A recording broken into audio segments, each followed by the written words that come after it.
This video will guide you through the process of filling out the Canadian Customs Invoice Form CC1 correctly and allow for speedy and problem-free transfer of your goods across the border into Canada. Wilson has supplied this form in PDF format, so it's best opened in Adobe Acrobat Reader, which is available in both PC and Macintosh formats. Field 1 is the vendor name and address. This is the legal name and address of the exporter, including the country the exporter resides. Field 2 is the date of direct shipment to Canada. Here you need to indicate the date on which the goods began their delivery to Canada. Box 3, Other References, is optional. Here you can include any useful reference such as the number of the commercial invoice or purchase order. Inclusion of optional information can help speed items through the border process. In Field 4, you need to indicate the consignee. This is the person or company to which the goods are shipped. This is the final destination. It could be a customer or a vendor. Field 5 is the purchaser's name and address. This box exists in instances where the destination of the goods is not the purchaser of the goods. This is the purchaser's name and address to whom the goods are sold. If the consignee and purchaser are the same, then you can indicate the same name and in brackets just indicate same address as in box 4. You will see a box under Field 4 that is used to indicate whether the parties to this transaction are related or not. For example, the purchaser and consignee are owned or partly owned by the same company. Please check the appropriate box. Box 6 is the country of transshipment. This is a country, if any, through which goods were shipped in transit under customs control to Canada. Enter the country. If the answer is none, indicate so. Next is where the goods come from. In Field 7, enter where the goods were grown, manufactured, or produced. This means where the item was substantially transformed to their present form to export to Canada.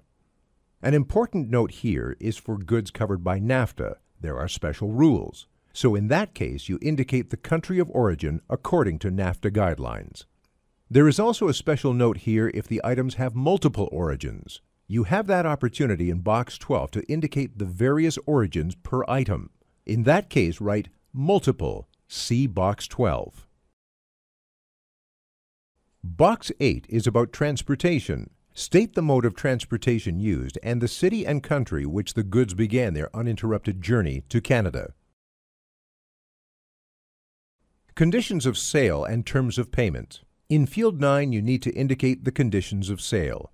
You can use abbreviations, for example, free on board, FOB is acceptable, and the terms of payment. In Box 10, indicate the currency in which the vendor's demand for payment is made. Fields 11 through 17 are an itemization of the individual goods in the shipment.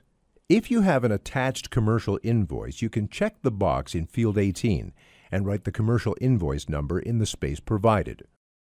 Make sure the invoice contains all the information the customs form is asking for.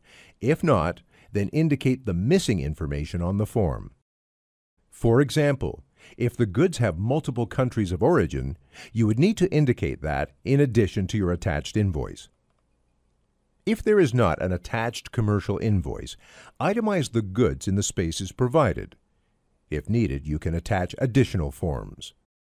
Use the page number box in the top right corner to keep the pages in order. To itemize your products, you start with Box 11.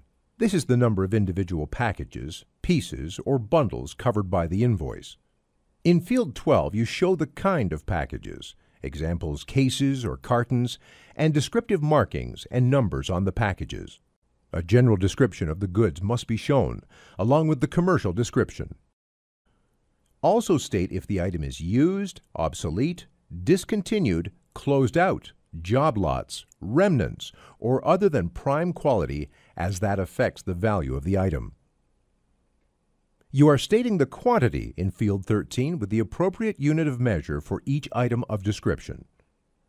Box 14 is the unit price, to be indicated in the currency of settlement for each item.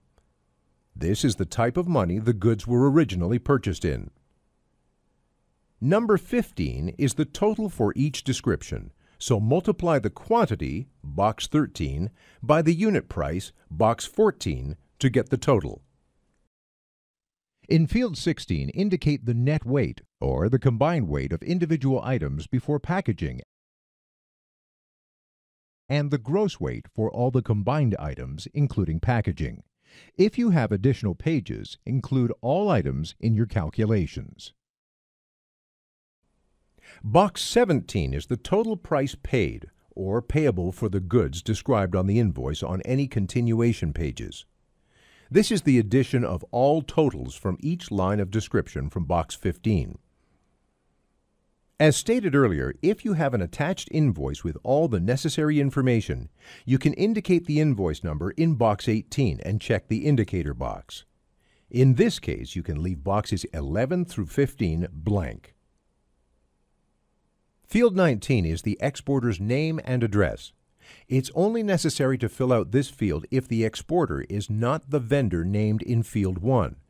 If not, you need to put the exporter's name and complete address, including country. The originator in box 20 refers to the person in charge in the vendor's organization who has full knowledge of the facts concerning the export. In the departmental ruling, Field 21, this is in regards to any ruling by Canada Customs applicable to the shipment. This is relevant to any goods that fall under specific tariff or trade agreements. Now you have successfully completed the Canadian Customs invoice, Form CC1.